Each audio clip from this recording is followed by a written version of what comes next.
রামদাদারা তো এখানে এলে নিচের ঘরে বসেন, আমাদের সঙ্গে কথাবার্তা বলেন, খোঁজ খবর নেন, ঠাকুরের শরীর সম্পর্কে জিজ্ঞাসাবাদ করেন, কিন্তু ঠাকুরের ঘরে যান না। আজ হঠাৎ ঠাকুরের ঘরে যাচ্ছেন কেন? তবে কি ঠাকুরের সঙ্গে খুব জরুরি কোনো দরকার আছে? ও খুড়ি, ওই রামদত্ত আর সুরেন মিত্তির ওরা তো খুড়োর ঘরে গেলেন। তাই বুঝি? হ্যাঁ, বলছিলুম কি ওরা তো সেরমভাবে খুড়োর ঘরে যান না, ওই নিচে বসে খুড়োর শরীরের ব্যাপারে জিজ্ঞেস করে বাগানে ঘুরে টুরে চলে যান। হঠাৎ আজকে খুড়োর ঘরে কেন গেলেন? তাতে কি হয়েছে? ওদের যেতে মানা আছে নাকি? ছিল তো, মানা ছিল বলেই তো ওরা যেতেননি ওই খুড়োর ঘরে। নরেন রাজা কেন এমন ফরমান জারি করলো জানিনি বাবু। গেরস্ত ভক্তরাও ঠাকুরের কাছে যাবেন নে? এমনি এমনি কি ফরমান জারি করেছিল নাকি? গেরস্তের শ্বাস যাতে আমার খুড়োর গায়ে না লাগে তার জন্য করেছিল।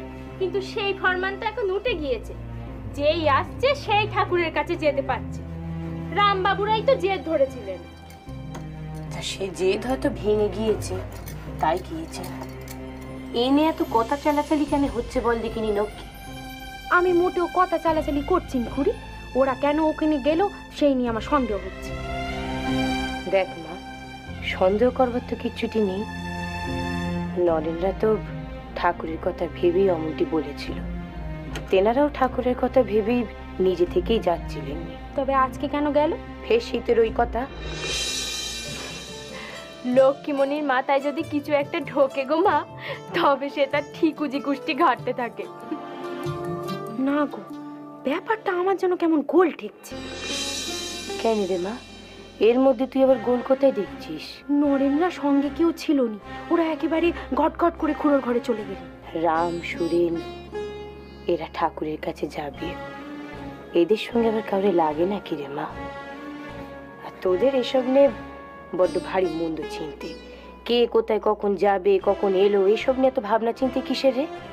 সন্ধে নামতে বসেছে, নরেন্দ্রের ঘরেতে গিয়ে ওই বাতিগুলো সব নিয়ে আয় দেখি। আমি পরিষ্কার কি হলো, গেলি নিজে? আচ্ছা খুড়ি, তুমি কি কিছু বুঝতে পারছো না? এতদিন বাদে ওরা খুড়োর ঘরে কেন গেলেন? গিয়েছে বেশ করেছে। আমি যখন ওদের মধ্যে কোনো দোষ খুঁজে পাচ্ছি নি, তখন তোরে অত দোষ খুঁজে দেখতে হবে না। যা করতে বলেছি তাই করকে যা। তুমি তো কোনোদিনও কারোর দোষ দেখতেই পাও।